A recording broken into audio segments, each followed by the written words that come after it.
Hello and welcome to Holding the Space, and today I'm here with Allan Crow, editor of the Fife Free Press. Hello Allan, how are you? Not bad, thanks. Thanks for inviting me. No, I'm absolutely delighted to have a wee chat with you because we spoke about a year ago. In fact, it's been more than a year ago, and there's been substantial changes in people's lives in that time. Yeah, certainly has. Yeah, how has lockdown been for you? It's actually been okay. In fact, if there's such a thing as a good lockdown, then yeah, it's been quite good. I mean, it's changed things. I mean, personally, it's gone very, very well. Professionally, it's actually worked a lot easier than we fear, I suppose. We closed the office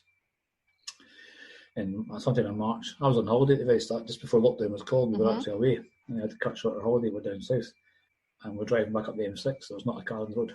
We arrived at Southwaite Station for a quick stop, and there were 6 cars at Southwaite. And there's a guy pulled up behind me and parked right next to me. Like, mate, we're not meant to be kind of. You've got 14,000 spaces. So we came back. I haven't seen any of my team face to face since March. Staff everywhere, and you go away. You've got to carry on. Newspapers have got a definitive deadline. So lockdown or no lockdown, you've got to come out, finish it every Wednesday night for deadline. Print schedules were brought forward because the printing plant was on a condensed hours as well. Did the first one, I thought, that was okay. I think our greatest fear was that once all the events had been cancelled, all your stories, the Face Pride being cancelled, Festival of Ideas had been cancelled, businesses closing for the duration. Once you've got through that, how do you fill the paper? Because all the events that were planned for our diary have all gone. The diary is completely blank.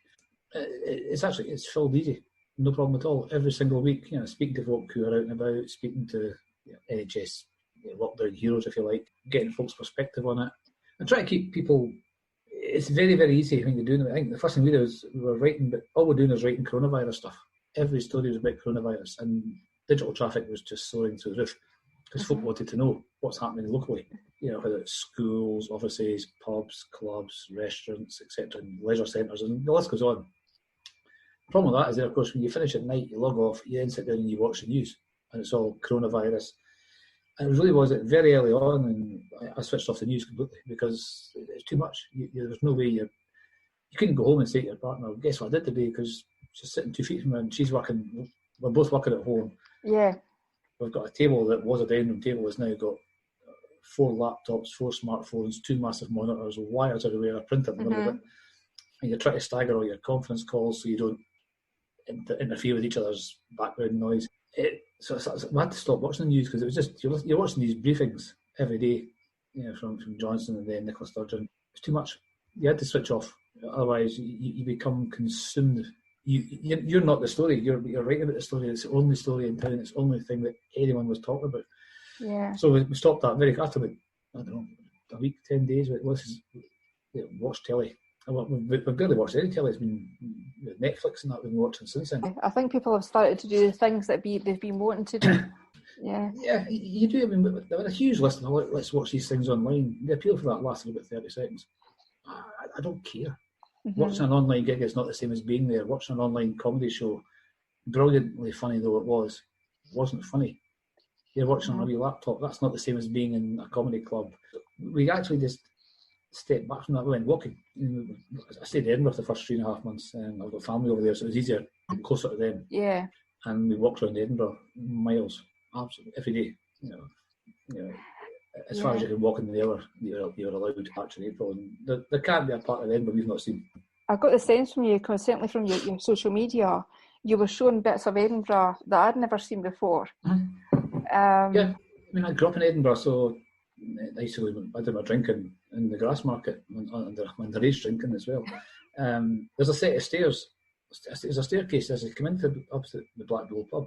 Never been up in my life before, and was it the Jean Brodie Close?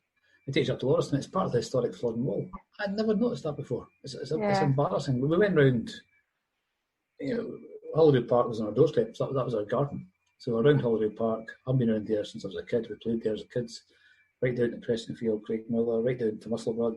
Discovered the Innocent Railway Path, which is part of the Holyrood Park. It's an old railway line. Takes you ultimately to Musselburgh. Did all that. Went as far to Morningside, Musselburgh. You name it, we were there. along the old railway lines that take you out to Grattan, the new walkways, paths. Explored every places like various muses and lanes I'd never been before. And it's quite fascinating to see Edinburgh so quiet as well. We walked up. You could walk the length of the Royal Mile, and there was not a single tourist. You'll never see that again in your life. Edinburgh Castle and the ramparts. There was 5 of us there. And it was really weird because Ian Rankin was walking down town tweeting pictures, and we were like an hour behind him or ahead of him for about 3-4 weeks in a row. I'd tweet a picture and say, "I've just been there. I just missed you."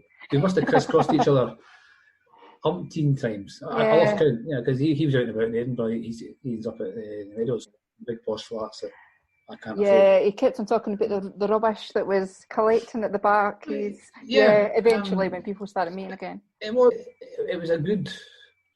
was good because we were able to spend time together. Otherwise, we would have been separated because I live in Kirkcaldy, my partner's in Edinburgh. We wouldn't have seen her. So, because it makes life easier. You can go out and about, you make a point of it every day, with tune at Sainsbury's and all that kind of stuff. It becomes an adventure. It becomes very much routine quite easily. It wasn't that bad. And the weather was good. That was probably the key part, was that the weather was fine. You were able to get out. If that had been midwinter, we would have sat and hibernated. And that's the worst thing you can do. So getting out, walking 2-3 hours, completely changing our diet. It's all juicing and blending and all sorts of stuff that we've been planning to do for ages, and just I think we've had a handful of meals every now and then. It's all been juices, blends, bits of soup and pasta. That's it. See, it's actually going pretty well, but it can't go on forever. This is crazy. Normality, and it's getting back to normality is a lot harder than locking it down in the first place. For the sense of what you're saying, it was a completely different perspective for you when you went into lockdown. Doing these things that you never had a chance to do before. We normally do. We take August off and we go to the festival. Last year we saw 75 shows in 3 weeks. This year we had one and it was cancelled. Arthur Smith was on a walking tour. So, we do a lot. We go out and about. I've been doing weekly reviews at the Playhouse Theatre every night. So every Monday night was a press night, pretty much. It's not really work. It's can you come and watch the Lion King? Okay, go on then. There are harder gigs. So your world was based around going out to places like gigs and events and shows. That all stopped, so our diary went completely blank. We had a couple of gigs cancelled, a couple of breaks we're looking at gone. So it gave you you either kind of sat there and thought, "Oh, woe is me, this is dreadful." And I think that's quite self-defeating. Or you get up and get on. And plus, we were lucky; we were both working. We weren't furloughed. I mean, I think to have been furloughed for 5-6 months, I really don't know how I felt the days. At least you've got to get up in the morning. You've got a routine to do. You've got that 9 to 5 or whatever it happens to be. In my case, it's producing papers, and my partner works for the government. So you've got all that to do. You're learning new things. And you're not missing. You can't miss that deadline because that paper's still got to go at the same time. Yeah. Getting the paper out was a challenge at first because a lot of shops shut down. Getting the papers to them was a challenge. So that was all managed. Again, that was a huge effort by a lot of people that to keep all those wheels going. We saw a big drop at the start because we discovered that folks said, "I can't get the press," because they were still lying on pallets in warehouses or in stock rooms because a lot of shops are focusing on food. Understandably, I get that, but it's no use to me if I'm stuck in a pallet in the back room. For it. And then we had to turn it around by saying, okay, obviously advertising had a massive impact, a massive drop there because there was nothing to advertise. People just, in the first time of crisis, advertising is one of the first things to go, your marketing budget. So we'd had to turn that round. Our digital traffic just took off. Every month was a record number. It's established at a whole new level now. And people are coming back. It's not just they came for coronavirus and then stopped, because we had to turn that content round from purely coronavirus to say, right, here's other things that are of interest to you. Otherwise, you're giving people that distraction content, they call it. And it can be good news, bad news. We try to give a positive tone to a lot of it. So saying, here's all the good fundraising things that are doing. I think the first one we did was Maggie's Cancer Care. Look, we need to raise 10 grand to keep going. So we launched an appeal with Maggie's, stuck it in the front. They got it with, I think they got 20 grand in the end. The money just poured in. So it was very, very clear from that. Race Rovers launched a phenomenal. It was £100,000 they got. Yeah, people latched on very early. They had nowhere to spend their money. Although we all had pay cuts and all these things, you thought, okay, it's a bit in the pay, but it's actually not the worst that could have happened. And there was nothing to spend your money on, literally nothing apart from Sainsbury's and Morrison's. That was it. Pretty much, yeah. I mean, I filled up the car with petrol when I went down to Edinburgh, just in case there was any problem. And it took me 3 months to get through a tank of petrol. Which is unbelievable, really, in terms of... It's astonishing, isn't it? The car didn't move for the first 6 weeks. We walked everywhere. Because they were saying, there's nowhere to park, there's nowhere to go. We stayed down, my mum stays down the road, so it was walkable. With plenty of family nearby. We walked everywhere. So Maggie's did a heel for that. Rovers did a fantastic appeal. Then we did one for Linton Lane Centre. And the ones that we did, everybody just gave some money. They wanted to do their bit to help whatever happens to be their passion in life, whether that's Linton Lane, Maggie Centre, Rovers, whatever it was. It was you were able to do something in lockdown to help them. It was quite keen. It was quite important that we kept these things because they're all integral to the community. Oh, absolutely. And I think the Fife Free Press was really the voice of the community during that time, because I know for myself, going out on a Thursday morning to pick up the press, it was a cheery thing to do. I was finding out what was going on. There has to be a bit. You can't batter folk with doom and gloom either. It was gloomy enough, and I know some folk have had some horrendous times. Caring for homeschooling is incredibly tough. We've got a feature this week on respite care. I mean, what people have gone through with no support is just it's exhausting. It's mentally and physically draining. It's a very powerful. Probably hindsight, it should be on the front page. I think if I'd done it again, I would put it on the front. So, people have had some tough time, and we know that we have staff who live alone. Not everybody's got the fortunate enough to have their family nearby, or I mean, we did all the Zoom meetings with friends and family and that. And again, the novelty, with some with friends that do weekly quizzes and that, and they're all great fun. But there's still no substitute for sitting in a room talking to folk you know and care about and love. It's. I know there's a couple of guys. I know a few that died during lockdown, and 6 mourners at a funeral. Look at 600. And things like that are incredibly tough. People in care homes are just an incredibly difficult time, and we've all got relatives in care homes. You wrote about care homes a couple of weeks ago. Aye. My stepdad's it was his 90th birthday, and he's in a care home. It was more important that for my mum to be able to do something special. They let a couple of folk in. This is great. You have to wear masks. You have to do it outside. Well, luckily we got a lovely day. Good. But because we turned up just as well, so we had to stand outside looking through our fence. And I thought, well, why don't we just step inside the fence, but we'll keep completely distant. 90-year-old man to walk 45 feet for us. We'll walk 20 to him. And take a bit of birthday cake. They actually put the birthday cake under the fence like the Great Escape, because that's what mum does. That's difficult.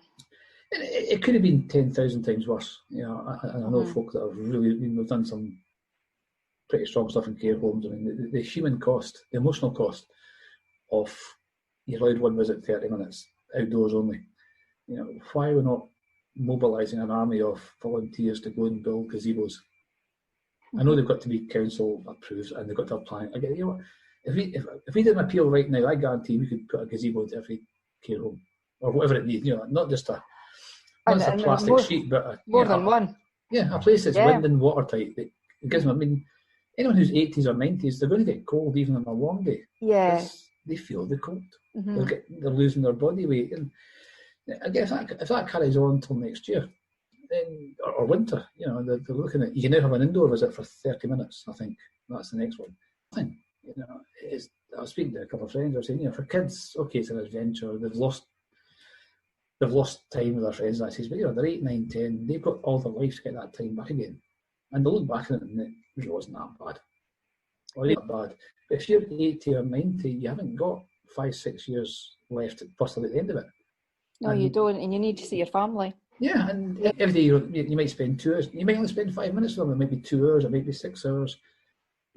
That's time you can't get back. And it's a balancing act. I get the protecting life. That is, but it's very, very hard to say. But you're protecting life. And well, these folk going to the pubs and going to marches and demos. And how does that work? It doesn't. No. There's no logical reason for it. But it's very, very hard to have a. The message was dead simple. You stay home, protect the NHS, easy, and we all did it. Dead simple. Now it's stay home but go to work. Go to work, but no, don't do that. You can do that. Wear a mask. No, don't wear a mask. now you can do this, you can't do that. You can fly to a country and then you find out that country goes into quarantine. Or is on the quarantine list. A lot of folk said, it's terrible, imagine going away on holiday. Well, we've had 6 months of weird nonsense. Of course you're going to take a break. Yeah, you need to, yeah. In fact, I'm working from home, so I dare say if I was working from home, I can carry on working from home. But no, I'm not going. I have no interest in going abroad. This is not. I don't want to sit with a face mask on for 3-4 hours. But then you take it off to have your food. So it's very hard to contain a very simple message and this only works if the government, the way they're doing it, it only works if we all agree and comply.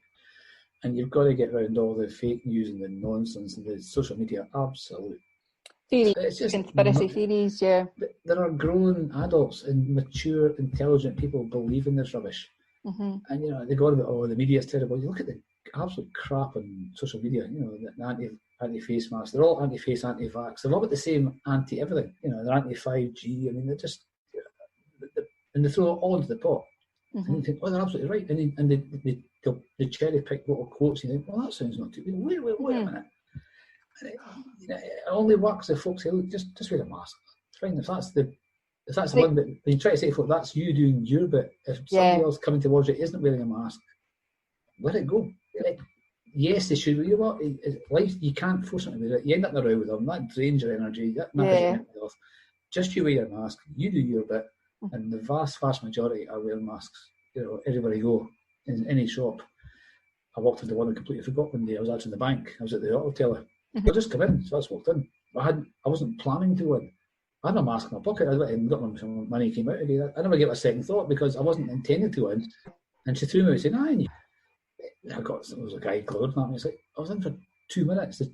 The statistical chances of anything happening are, I don't know, 0 point, whatever it is. It's got a sense of perspective here, but it's been fun. It's been challenging. It's been it's been a huge long haul for 6 months of not working with your team and doing it by Zoom and Google Hangouts and changing the entire working systems we're doing as well, just to throw in for good fun as well, and changing all our roles. To do that in lockdown, that's a heck of a challenge. It says a lot for the commitment of the team and the versatility. They've got their heads down and they've overcome whatever challenges they've got in their own house, because everyone's different. Some have got kids, some have got family to look after, some have got parents that are far away. They're tracking every story, and you only see a little bit through the screen. You don't see what's happening beyond the laptop image, and you're not getting a full saying, what really is happening? Because I can't talk because somebody's in the room. We've come through it. I think we've done. I look at the papers we've put out. They've been, I think, some of the best papers in the last 2 or 3 years. There's some really good ones. Really strong front pages. Really good content which covers the whole of lockdown. Not just the negative stuff, but the positives, and out of that you bring together a sense of community. And you can see it in the high street now. Folk are starting to wander back to the high street. I was wanting to ask your opinion on that, because there seems to be a bit of a collective shift at the high street. Because before lockdown it was, we're not too sure where we're going with this. We want it to be successful, but we don't know where it's going. And there seems to be such a more positive shift now. What's your view on it? There always has been the people who will criticise the high street most are also the ones that will defend it the most. It's our high street. So if an incomer comes in and criticises it, they'll be absolutely wiped to the floor with. It's the same for most towns. Yeah. There's a desire to make it better. We know the challenges. We know that parking's a shambles. We know it's complicated. It's not as simple as just saying make it free. I get that. Certain people need it's working out who needs access, where and when and how. But there also needs to be a much faster drive to make things happen. I've always argued that up until now it's been a case of what can the council do? And the answer is not a lot. It can do so much. It can't fix everything because A, hasn't got the money, B, hasn't got the resource, and C, councils do not move fast. It's just a system. You can push and you can shove. And the more you do, the slower it gets. There's been a sea change over the last year or two of pulling together all the key people behind the scenes. 1 or 2 councils have been driving it, saying we need to be much more proactive.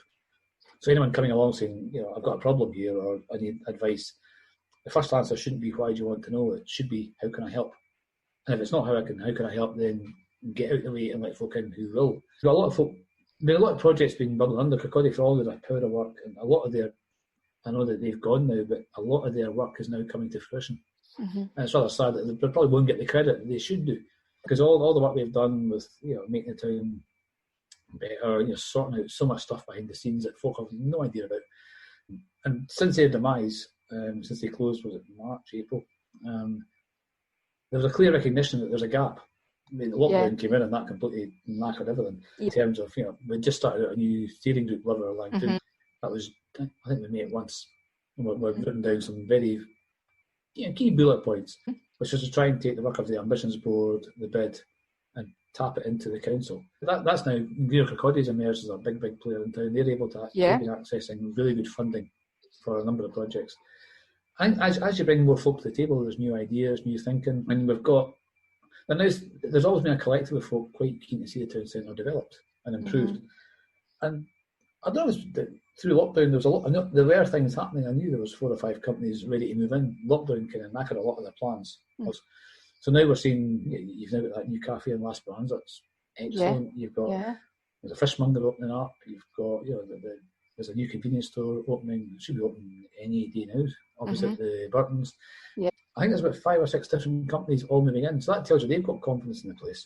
As they do that, the Friday market has had a huge impact in terms of atmosphere. I love the Friday market. It's hugely positive. It's a very simple. I mean, every town's got a market. The canopies are brightly coloured. If you go down to Altrincham and down in Manchester, I was down there a couple of years ago, and they've got a fabulous old building in the town. It's now a marketplace. And it's filled with creatives. And it's also got the fruit and veg at the front. The queue you get it is you have to snake right around the whole table. And it's quite. So I think collectively and individually, there's a lot of things just coming together now. And as more folk lockdown basically made your life local. Before that, you would jump in your car, drive to Glasgow for a gig. Local used to be 5 miles, then it became 10. It was generally expected about 45, 50 miles. So I would drive through to Glasgow to see a gig. I head up to Dundee. I would think nothing of heading across to Edinburgh. All of that shrunk back to 5 miles again. And it was getting that connection between where you live and where you shop, where you socialise, all became very much on your doorstep. Exploring the woods and the parks, and that's Ravenscraig. I was at Dundee Woods first time in 30 years. And he suddenly goes, you can start walking around. And he said, he's tried that place, he's tried that walk. And people then started to reconnect. And that's what placemaking was all about. Lockdown's probably made placemaking human, because the council's been doing its placemaking project for a couple of years now. And I've always been pushing them to say, can you explain in words that are really simple, that folk understand, what you do? And now it's starting, placemaking is, bringing people and places together. So what do we want from High Street? We want it to be clean and welcoming. We want it to be open. We want all the cars out the way. We want it to have a continental cafe style bistro feel. It's going to be filled with individual businesses, independents. You won't have. I think the biggest change came about was when we started doing all these stories on 15-17s moving in. Bob and Bert's is back up and running. Every new story, every story in the High Street, I guarantee without fail, somebody will write the one Primark, give us Primark. That's all you see, and those comments are now changing. It's actually the Facebook comments, which are because we're sweepstake. How many times the word Primark they mention? Primark has no interest in Kirkcaldy. It will not happen. No. It's one of them, one on D, one isn't big enough, and all Primark does is bring folk in to go to Primark, and then they leave. It's and to be honest, shouldn't we set our sights higher than Primark? I know that sounds snobby, but it's just a clothes shop. I know it's got a thing because you go there for your cheap holiday stuff and that, which is fine. I use it myself. I think that's now turning. You've got Burton's is going to become a pub next year. That'll be taken over. A good competition for the Exchequer and Wetherspoons. You've got, I think, 6-7 new businesses coming in. And if you could fill that street a little bit more, the Uganda building's filled up. The old Miss Maud's has now got a cash generator in it and a bigger. These are buildings that are sat empty for up to 15 years, which is just appalling. So they're bringing these buildings back to life. They're doing great work at the Olympia Arcade. The flats above it, that would be a fabulous residential development. That brings more folk in the town centre. You've got the co-op site. Hopefully there'll be more. Paisley Press Office is now getting turned into 6 flats. That work's now started. Wow. I saw them chucking stuff out the other week. That must be strange walking past there and they're there's nothing to see yet. It's all this rubble, but I'm curious to know. I mean, I was in the old Scotsman building on the Bridges. It's now a hotel, and you can actually stay in the editor's suite. It's beautiful. I've stayed. It's a gorgeous hotel. There's bits I remember from doing there many years ago. So I do hope that the top floor has got the editors, because it's got a great view of the back of the TE office. It's not the most visual place to look. But you've also got the other side of the building that overlooks the old kirk. Yeah. And that building's a lot bigger than folk realise. It goes right across the top of the Hunter Hall. The window was overlooking the front door of the old kirk. That's how far back it goes. It's a lot bigger than folk think at the front, unusual building. So all these things are happening. And they're all positive. So we've gone from stories on closures to stories on positive things. And as folks start to reconnect with it, there's still gaps in the market. I still think there's definitely there's scope for a Tesco Express Metro style thing. Perhaps the convenience store might just tick that box. That's brilliant. And there's a buzz about the place. Dunfermline's kind of similar. A lot of folk are going back, and places they can go to the retail park. That'll not change. But if you haven't got a car, the confidence of sitting in a bus wearing a mask is not there. Folk don't walk in the road. So, if they spend £20, that's £20 they wouldn't have spent probably 2 years ago. So the checkers to 20 becomes 30, 40, so on and so forth. There's certainly a lot of ideas now, and I think it's building on the work of the last 2-3 years. And I say that the bid deserves a huge amount of credit for that. They've actually laid all the foundations. And now the next era or generations come along and picking them up, and hopefully we turn all the words and plans and blueprints into actual action. If we can get a cinema, great. It's not going to happen, I don't think. They're dead in the water. But if we could do something like that, that would be the icing on the cake. But who knows? It might happen. It's almost like there's a sea change of people's behaviour, because there's an expectation when you go down the high street on a Friday to the market, and there's the generational, I would go to the greengrocers, I would go to the butchers, I would go to, and there's something quite nice about returning to that. Yeah, they're all the things that we had. Yeah, we had these things. The co-op was a massive building at one point. And I know that they've been speaking to the co-op for the last couple of years about, come back in. What could you do? Not at the same scale, the 4 or 5 story building, everybody. But, if you go down to Dunbar, the main shop is a co-op. Incredibly pricey. I took a picture of a packet of Pringles at £3.25. I mean, it's just like, come on. It's Pringles. It's not like gold plate. No caviar. But they've not bitten yet, these companies are not in expansion mode right now. If anything, they're going to be contracting through lockdown, Brexit, and all sorts of stuff. But there is all the folk used to go for their, if it's a fruit and veg. Having a fishmonger coming is brilliant. There's meant to be there's 2 at one point. And that's a success story from the market, isn't it? Yeah. You've got the Spanish takeaway up in Victoria Road. That's a spin-off in the market. You've got 2 shops from Burnt Island expanding into Kirkcaldy. These are all positives, and they're all people who are looking at the town centre and saying, I can make this work. Well, if they can make it, they can see it. They're only coming here because they want to make it a success. So if they can see that potential, we need to try and explain to folk that, why can't we see it? We can never more saying it's dead or nothing. And if we carry on doing that, you'll end up with a dead town centre. That's why it's a long time, it must be years now, we banned the phrase the ailing town centre or the dying town centre. Every time it was their job, every time a shop closed down, it was like, oh, yet another blow for the town. Yeah, but some of them, would run out of time. Some of them we never went to in the first place. So is it a blow? I mean, Woolworths shut down, and folk went, oh, it's terrible. It shut down because we stopped shopping there. It's not rocket science, No. And others are things like Marks and Spencer's, which was a bad blow because we anticipated them being around for another 4 or 5 years. And they still own the building. So what can we do with that building? What can we say? Look, you're paying rates on this stuff for a long time to come. It's absurd that they're walking away with that big bill. There has to be some sort of corporate responsibility that says, okay, we'll hand it back and do some sort of creative hub. Community fair, something. I mean, you've got the Enlightenments thing that's now coming up. You've got there's a company going in there. The Food Bank's going to go in there. It's taken a long time to get going for 1,000 reasons. But if that starts, then that's another wee boost from the East End. The West End's looking quite good. It'll never. If people are wanting to come back to what it was in the 60s, then they're going to be disappointed because how we shopped it. And I keep saying that when British Home Stores opened its first Scottish store, they picked Kirkcaldy. Not Edinburgh, not Glasgow, they came here. That tells you the footfall that existed in our town centre. Phenomenal. And the jobs that were here as well. Yeah, the coal mining, linoleum, And all that was underpinned by a huge raft of factories. You get your Nell Barton, Swinburne, your Baby Grow that had 500 employees, primarily female as well. There's a lot of jobs that we've lost. And then you had the factories, all the linen mills went, the Linos factories and Barry Rossers and that. None of them were replaced. But as long as these jobs were there, the money came in. As long as the money came in, people were in the shop. Yeah. And the powers that be kind of went, well, we'll put the money elsewhere. And now, so Kirkcaldy's fall was always going to be much, much harder than Cowdenbeath or Glenorthus or Leaving. And because it was a harder fall, it was more painful.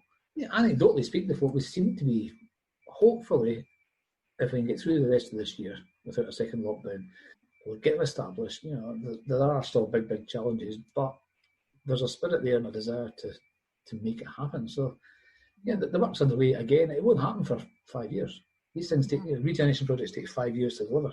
Yeah. Which is why, I keep saying to folk that we do a paper in 7 days. I can't disclose the what's I'll give me 21 days. I'll do it in 14 days. It's to try and bring that sense of urgency from private industry. And for people like, Lover, Lang Toun, National Pride as well are still on board. They've brought a lot of energy, a lot of ideas. The challenge is saying, okay, that's the one we're going for. Identify project X, whatever it may be, and they've had some. And that's really, one thing we're going to work on. Yeah, and it could be a and their job is to bring the money and the develop. Saying, we know somebody who could build X, can we use it there? And then you start putting the bits of the jigsaw together. They're massive projects they're talking about. One or two are not going to happen because of timing, because lockdown came in, that changed everything. And one or two you kind of think, oh, okay, that sounds all right, but let's investigate further. But they do bring energy and speed and vision, and so saying, okay, right, how do we match it, or how do we turn it in? Because they have to be responsible for delivering the public spending, and of course, so it's a complicated jigsaw. And I just think the folk that are getting on and doing it are the ones that are making success. And it really all comes back to Dennis Alexander, who ran the pancake place and the old chicken shop. The slogan, the pancake place was a place to meet, eat, and greet. And I've still not come across a better, simpler, and more easy to understand slogan for the town centre. That's what the town centre will be. It's not just a place to shop, but a place to shop, eat, meet and greet. So you go to the cafes. Yeah. Folks say, oh, another cafe. Great, brilliant. Fill the place with cafes. The one that's opened up in Las Esperanzas at Roots and Seeds is very different. It looks lovely. We were on Saturday. It was his first day open. Lovely. They've stripped the building back to its basics. And the menu's great. It's cakes, coffees, sausage rolls. They're not doing the same as Bob and Bert's. Bob and Bert's is not doing the same as Costa. The Cupcake Coffee is transformed that corner of Tollbooth Street at the end of the High Street. We need to try and make that almost car-free and let the place just open out completely for food and drink and anything else. Again, there's talk of that. Can they reroute traffic down Tollbooth Street? Put up a whole set of, not necessarily bollards, but some sort of block where any traffic coming through can't get along. There's no need to get along that bit. No, there isn't. There's an issue with delivery drivers now. You've got to work out that. I get that part, but there's got to be simple. So there has to be solutions to these things. What I get the impression now is it's more solution based rather than saying but you can't. A computer can say no, but people are saying no. We find the solution. There's a way around that, yeah. Yeah, Mike's done a great job. All these canopies outside the Cupcake Coffee are superb. That's exactly the kind of culture you want to try and encourage. Yeah, and he's created a wee community down there as well. I saw you at the paper this morning, not surprisingly, and the last time you spoke about rattling cages. Yeah, and I thought your pike with on Race Pike here just completely spoke of that. Yeah, it was great. We spoke. There's one person phoned us, and then somebody else put us in touch. We ended up with about 5 or 6 folk. And I guess I don't have any expertise in that area, so it was quite. Again, it shows the human cost.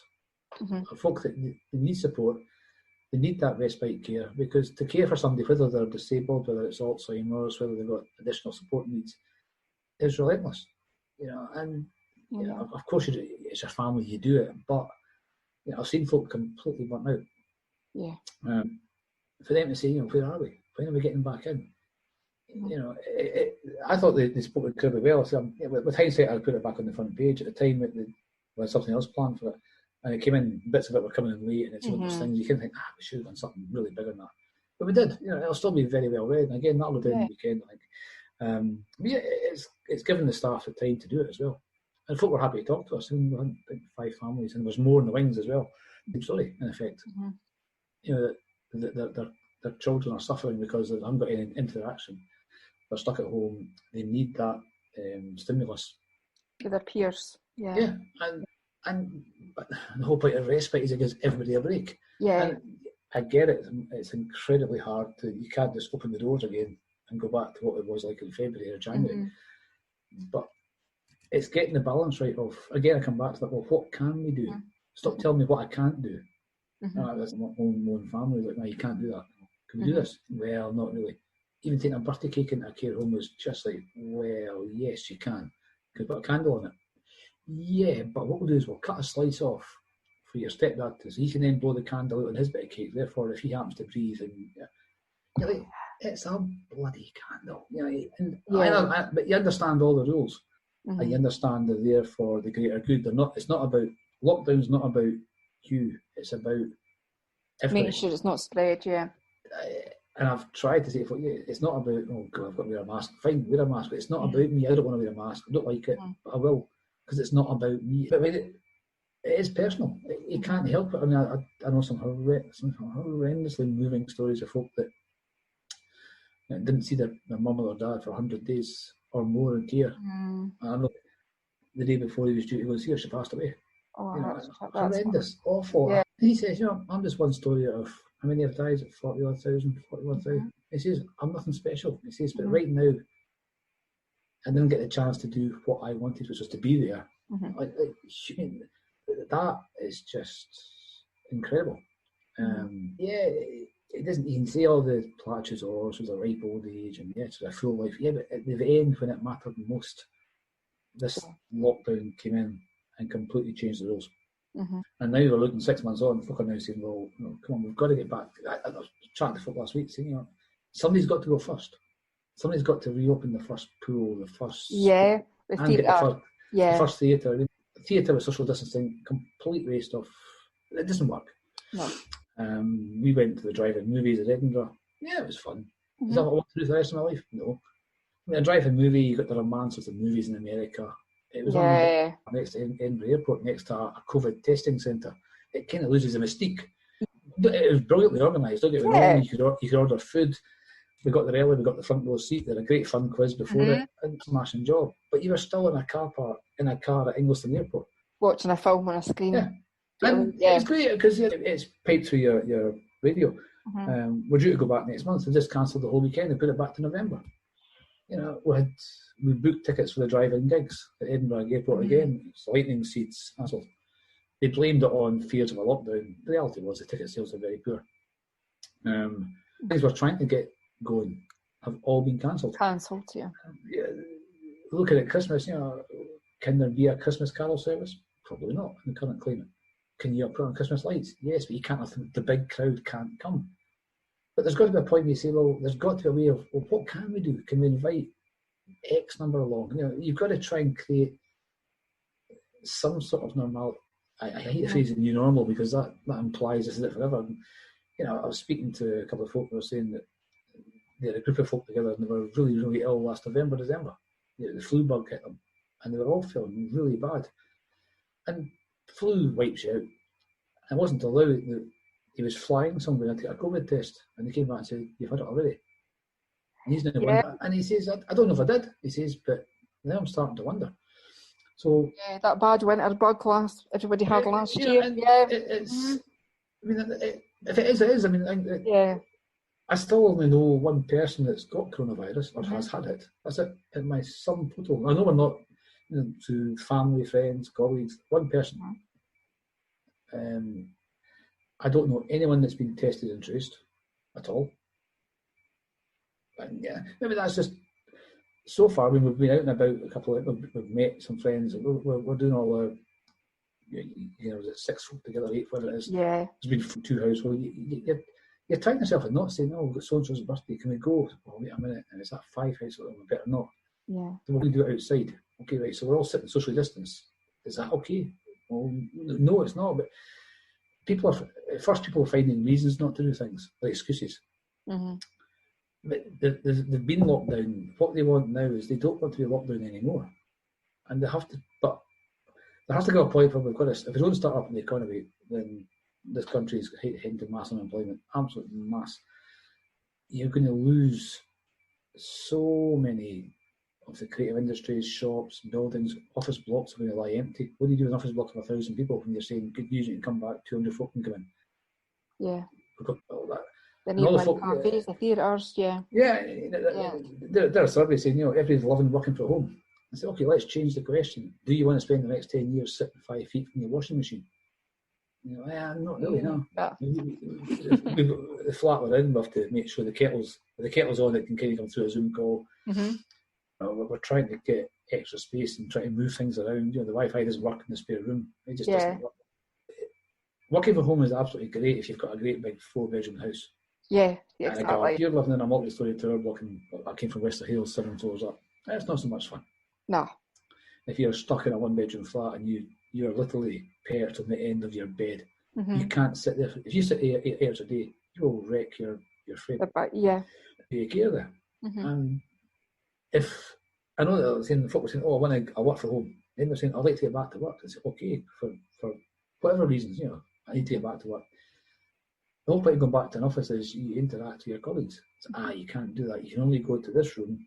You can't use a tea, coffee. If you go to the loo, you've got to hang your badge up to let you know that you're in the loo and nobody else can use the facility. It's like, you think, that actually sounds worse. So I'll just stay at home. And it's getting the balances right all the time. I was taking a car for MOT today, and it was the safety measures were incredible.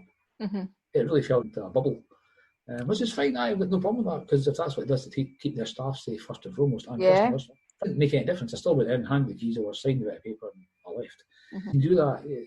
I've had my temperature checked once. I've been out 3-4 times for food. I've had it checked once. I've written down my forms twice, and once didn't bother asking. That was in Edinburgh.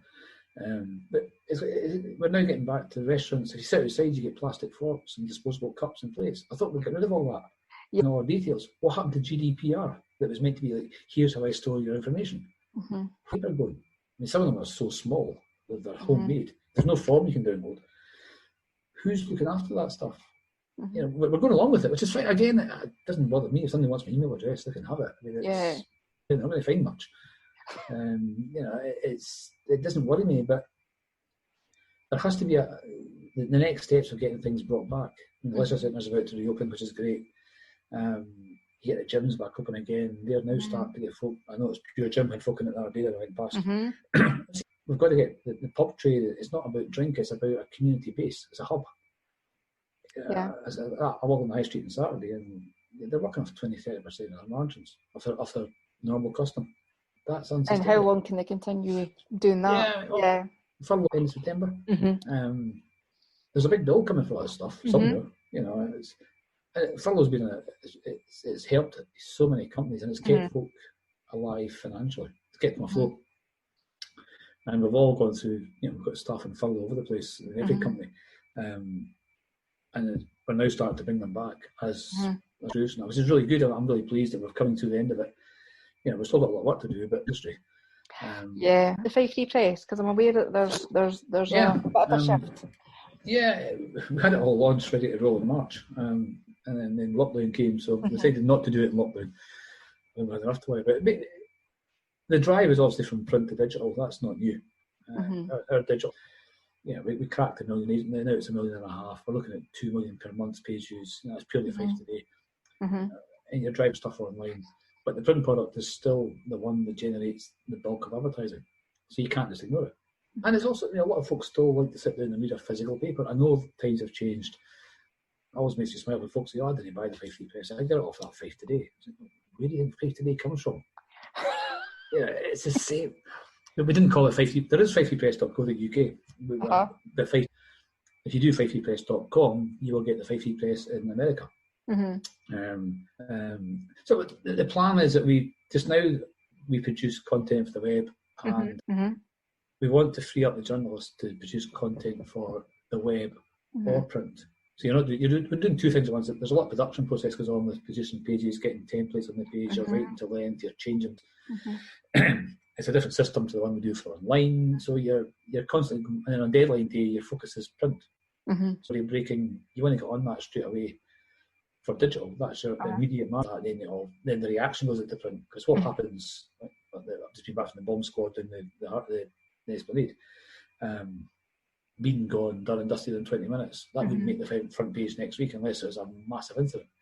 But I could have spent 2 stuff here. Here's what happened, all that kind of stuff. So we've created a live team in effect, and it's going to be based around Fife Press and Falkirk Herald are the 2 big weekly papers in our company in Scotland. And they're now working with Even News and The Scotsman. In effect, it's a big 4, if you like. We're now working as one unit. So we're going to have specialist reporters in Fife and Falkirk, as exactly what we do. We'll have a live team, maybe starting at 6 in the morning. So you go up, you get on your phone, you want to know, is there any road closures, traffic, breakdowns, a breakdown in the Queensferry crossing. That's the kind of stuff you want to know when you're going to work. Or the trains are off. Yeah. In print, but none of that appears in print because it's maybe 4 days old and a train. It doesn't matter. Yeah. It could make 200,000 views online. So then we're doing that. We're now working across each other, and we now share a lot more content. So I said that the bomb squad got body that came from a tip from the Edinburgh team.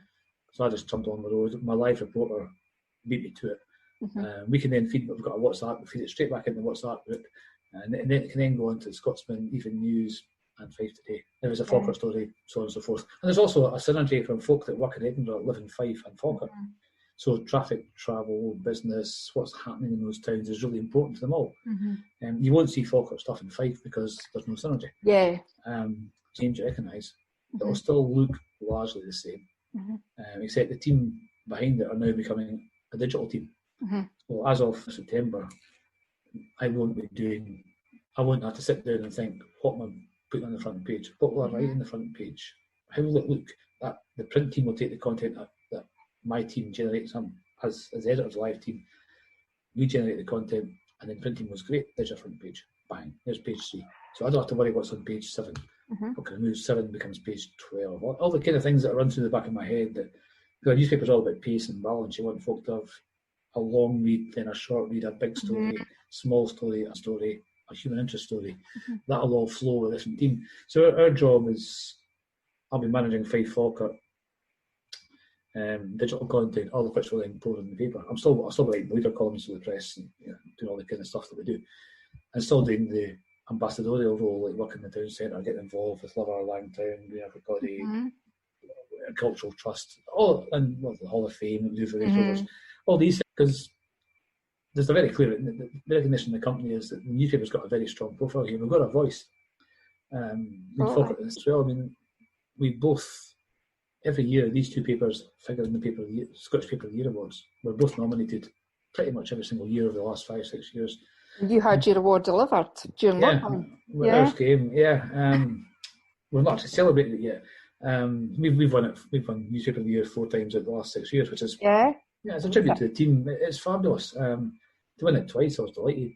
My plan was that if we win it 4 times, then it's a great time to hand it over. But the handover's been a bit delayed. Papers are by far, I think, 2 of the best in Scotland.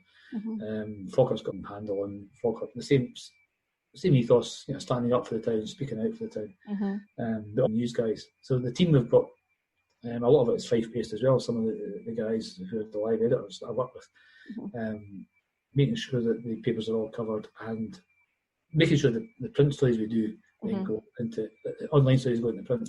So as a whole, there won't be the editor as such. If you phone up want to speak to the editor, it'll be me. But instead of being the editor, you're now an editor.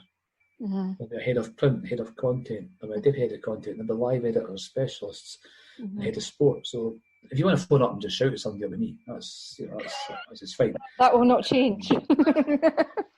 It'd be crazy to phone up and say, I need to refer you to Edinburgh. That's just playing with Edinburgh and pass them on to the relevant folk. So you're still the figurehead of the paper. But it means that the paper's 150 years old in January. So in effect, there won't be a dedicated bona fide editor doing the Fife Press and nothing but the Fife Press, because those times have changed. So you could say that you're the last editor of the Fife Press in the current in its current format. Things have changed. I mean, we've been editing the press I've also been doing Stornoway, keeping an eye on Stornoway. I've been managing that. I've been, in the past 8 years, we've taken on different roles. We've edited all 5 papers in Fife that we have. We've taken on Stornoway, Buteman and Midlothian. We edited them as well. Mm-hmm. At one point we were producing 8 papers out of Kirkcaldy, purely from my team with 1-2 guys dotted around. Alan, when do you sleep? Well, they're a really good team. I had a great head of content and great deputy team. Right? You're on Buteman, right? I'm picking up Midlothian. I mean, it was all written. It was just a matter of we brought our style of front pages to it, different styles of front pages, more hard hitting, more punchy. Mm-hmm. You'd get that Tuesday afternoon going, has anyone sent the Buteman? Oh, forgot, wait a minute, press a button, and off it went. Yeah, it became a plate. It's like plate spinning. You ever go and see Coco the Clown at the circus? He's got all the plates, but none of them drop. And you're surrounded by very, very good people who are talented, switched on, who know their jobs. They're in the roles because they're good senior people. Mm-hmm. It's challenging. I mean, going back to doing one paper, if you wait long enough in this industry, it all comes full circle. So the idea of one editor started out, so here we are 26 years later with one editor, one paper, and I thought, that's a really good idea. I thought, well, that's how it was for 126 years. So the 50 bits will carry on. It'll look the same. Mm-hmm. Different ethos on the front page in terms of different look. That's fine. It could be. That's what you always hope that somebody comes along and does a better job than you. Yeah. It'll still have the same. It's still got the same voice in the town, but we're really pushing it online. Where the traffic over the last, it's ridiculous. Just watching these numbers. Mm-hmm. You put a story up and you've got several hundred folk just reading it there, and then it goes on to thousands, and it builds and builds and builds. Yeah. And I've got a program that runs on my laptop that shows me who's reading what at any given time as well, because a lot of our traffic is Facebook. The challenge for us is to get out of Facebook and into Google and BBC, because you want as much, and we're getting stories now coming through Google. Mm-hmm. Even they put them online, and if you go into Fife today, you read it, but it won't be on Facebook for maybe 4 or 5 hours, because we're choosing a nighttime audience, because that's how the nighttime audience is very different from the afternoon audience. Absolutely. The property at night just goes through the roof. Mm-hmm. We tried that on Saturday morning. Yeah, didn't work. Wednesday night, perfect. Wednesday, so now I've got Wednesday, Sunday property, and those slots are gold dust. They just, and it then carries on for the next day. Mm-hmm. We've got, even small planning apps do incredible business. Here's the thing you didn't know about. One of our best read stories was a 20 mile an hour zone in Ely. Because it's of interest, and it's been because folk are placed in communities and Facebook pages, communities pages. It goes round and round and round. We've had some stories that are lasting 3-5 days and longevity, which is brilliant. Mm-hmm. And on the back of that, every story's got links built into it. So you're then saying, if you've read this, try this, and you're guiding folk the same way you guide folk in the newspaper. Mm-hmm. Although they don't know it, certain things land in certain spaces because they work.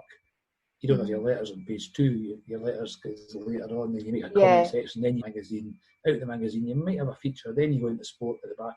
Mm-hmm. We years ago we split the paper into 2 with a broadsheet. It became 2 sections. Mm-hmm. 50 Press P2, and folk hated it.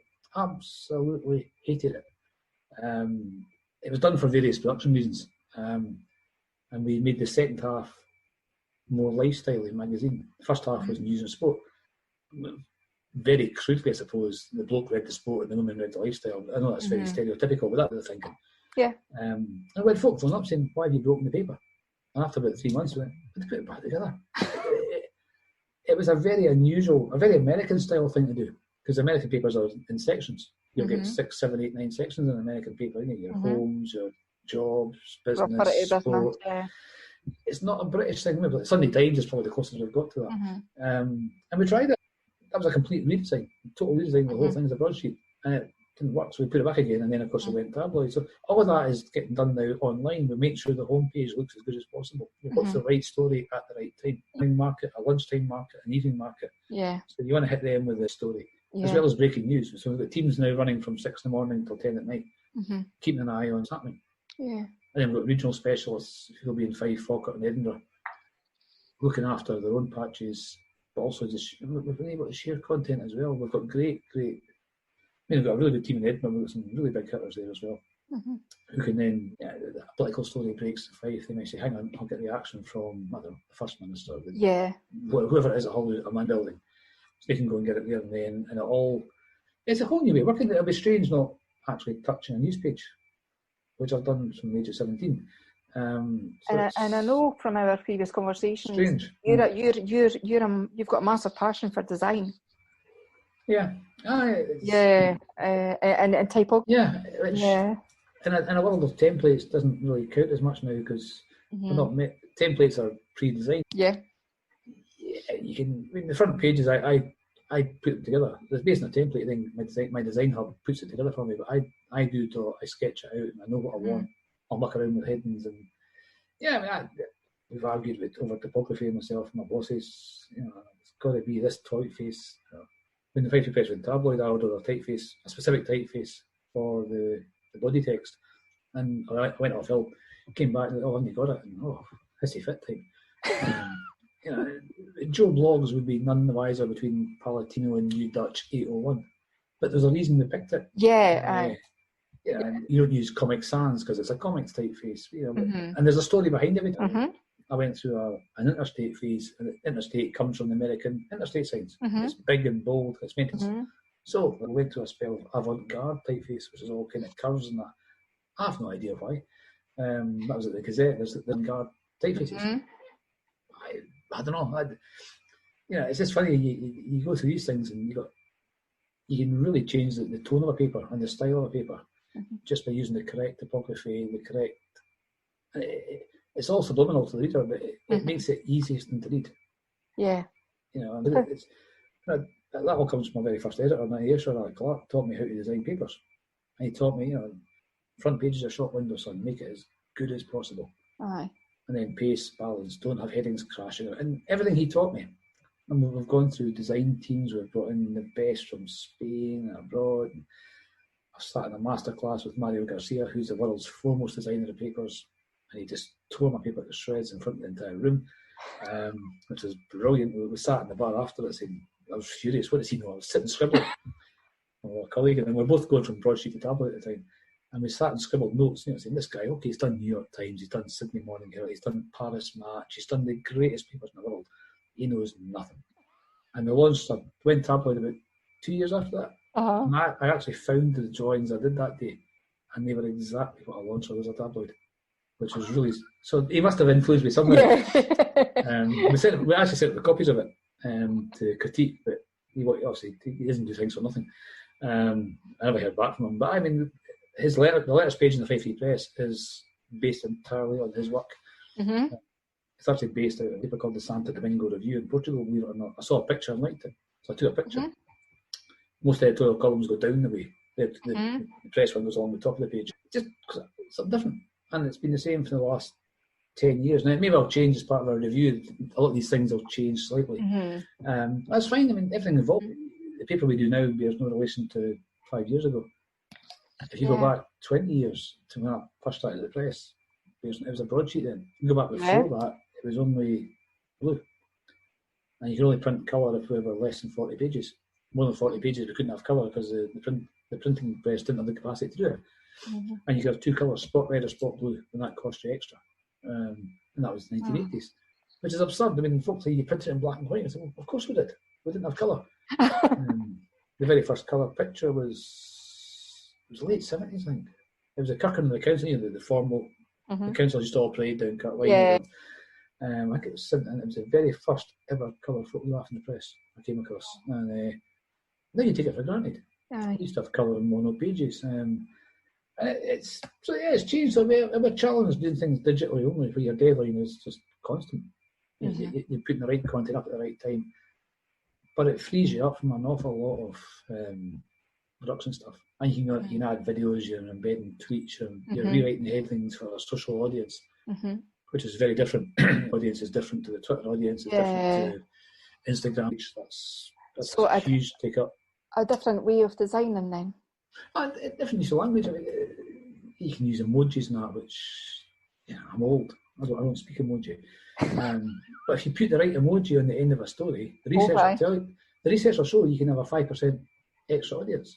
So if you do that 4 or 5 times a week, that adds up to X thousand views. Exactly. And I can rant and rail about emojis and that because John the whole stock and trade of a journalist is the tools of the trade are words. Mm-hmm.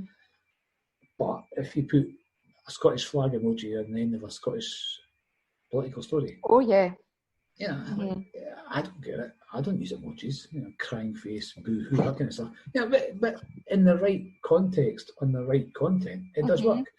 So obviously video is a big thing as well. Photo article pages are fantastic. We've got a great galleries go down really, really well. And you can be inside buildings. Folk love seeing inside buildings. We did one on the old pool before it got demolished. I was down at Fife Park, the old campus, looking at the state it's in and walking around and taking, I did about 30, 40 pictures. Again, huge response because folk haven't seen that for many, many years. It's an appalling mess. I was up doing the fly tipping site. You could walk around it. I took a walk around Mitchelson at the time and I saw Havelock, the old Macintosh place at the back. I couldn't believe how big it was. And it's empty. It's open to the smash windows. There's a tiny little barrier at the front. I thought maybe there's a chat to walk around the inside of an empty building is quite fascinating. Plus, you can't just walk in anywhere. I thought, I wonder if I could just walk around the outsides. And I stepped 2 feet in front and I saw the guard dog. And the guard dog saw me, so that was that. Straight back to my car. I'd love to go around. I know that they're trying, again, strand lighting at the end of it is a huge, huge site. I'd love to see what's in there. It's been empty for a ridiculous number of years. Yeah. So doing things digitally, you do. You can't just go around climbing around buildings, but you can look at that and say, right, what's the story there? Who remembers strand lighting? Who worked there? It's still a great big tower. It's quite a big bit of the landscape. Yeah. But the factory is lying as far as I can see up. It's part of our job to go out and say, let's talk about this. And as the fly tipping story we did, just as a guy bought the site, and he's going to transform it. So there's a positive at the back of it. But that came from traders up there saying, guys, come up and see this mess. And it was gobsmacking. And so folks still get in touch with you all the time. The press is still the go-to paper. If you've got a problem or an issue, go at the paper. No disrespect to the other media in Fife. The Fife Press will be in their house. So they'll pick up the phone or they'll drop you an email. Yeah. Or we'll get you through Facebook now, which is fine. They're all just platforms of communication. And it's still got a voice. It's still vibrant. I say we're 150 in January, so we need to celebrate that. I have a few ideas, but again, depends on what the story is. Well, yeah, it'd been great to do an exhibition. We've got old typewriters in the office. I found a couple of charity shops. We've actually got some of the old typewriters that have been kept from the office. We've got bound volumes. We've found a lot of old paraphernalia. Even things like an expenses form, which today's journalists won't even know what an expenses form is because it's all online. Yeah. You claim $2.99 for a meal or something, that kind of stuff. And the poems of Fife, the book we did in the 1980s, it's from the Fife Leader. We found a copy of that. I mean, that's sold out. That went to reprint. Yeah. So there's little bits of history. There's the old linotype stuff as well. Yeah. There's a flash gun from the 50s. Found in a cupboard. No idea how I still got it. I'd love to do some sort of exhibition, but the current lockdown's kind of put the dampers on that because I don't know what we can do. Hopefully by January you can do an exhibition, folk can wander in. Yeah. It'd be fabulous to do, but I get to spend a fair chunk of summer doing that. But we're now in September. Nothing's done because you can't just walk into museums and say, look, how to do an exhibition. I've got no idea. I haven't got a clue. Never set one up before.